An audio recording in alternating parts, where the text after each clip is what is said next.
Assalamualaikum warahmatullahi wabarakatuh. Saya di sini mewakili kelompok 8 yang beranggotakan Ika Nurbaiti, saya sendiri Juwita Megariani, Muhammad Fikri Permana, dan Aulia Diahwardani.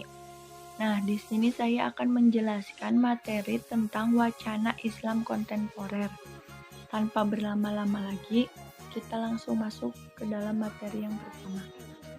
Yang pertama, sejarah dan perkembangan gerakan Islam kontemporer di Indonesia. Perkembangan pemikiran keislaman di Indonesia bisa dikatakan sebagai perpanjangan tangan dari perkembangan pemikiran di negeri asalnya dan merupakan bagian dari rentetan sejarah panjang pertumbuhan Islam itu sendiri. Bila melihat jauh ke belakang, Islam masuk ke Indonesia sudah dimulai sejak masa awal-awal Islam.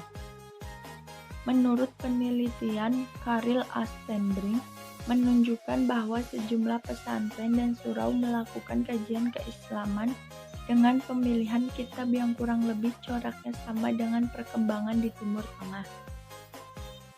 Dan juga sejumlah ulama yang pemikirannya dikaji, bahkan sejumlah ajaran kejawen seperti Serat Centini menunjukkan pengaruh wacana keislaman yang berkembang di negeri asalnya.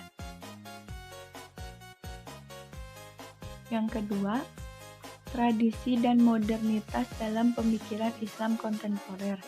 Tradisi selalu dilihat dengan kacamata tradisi sebagaimana yang terjadi pada kaum tradisional atau salafiyah di satu sisi, atau tradisi selalu dilihat dengan kacamata modernitas sebagaimana yang dilakukan kaum reformis pada sisi yang lain. Tradisi intelektualisme yang dikembangkan, model dan corak pendidikan, sampai keberagaman mereka tidak pernah terpengaruh oleh hiruk-pikuknya pembaharuan.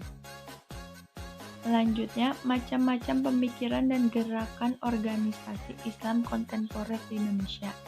Islam yang berkembang di Indonesia ternyata tidak benar-benar bersifat lokal, tetapi memiliki akar yang jauh di negeri asalnya, yaitu tanah Arab. Kemunculannya juga tidak tiba-tiba, melalui proses sejarah yang panjang. Di situ ada continuity dan change.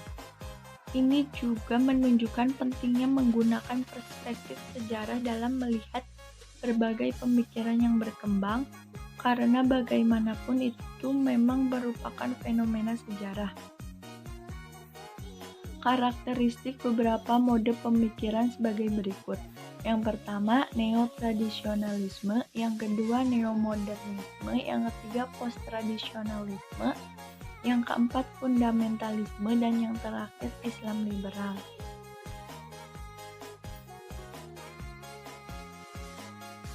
Selanjutnya, Islam dan hak asasi manusia atau sering disebut HAM.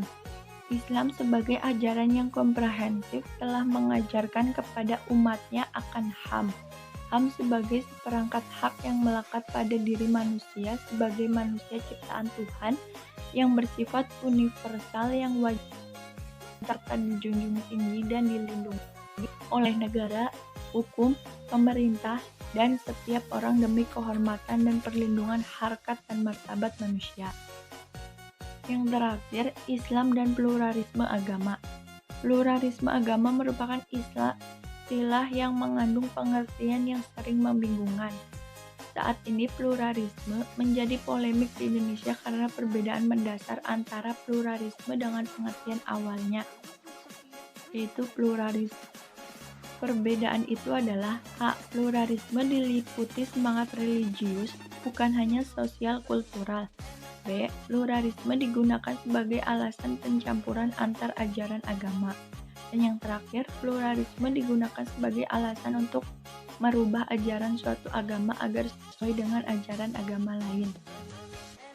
Mungkin cukup sekian penjelasan saya tentang wacana Islam kontemporer. Terima kasih.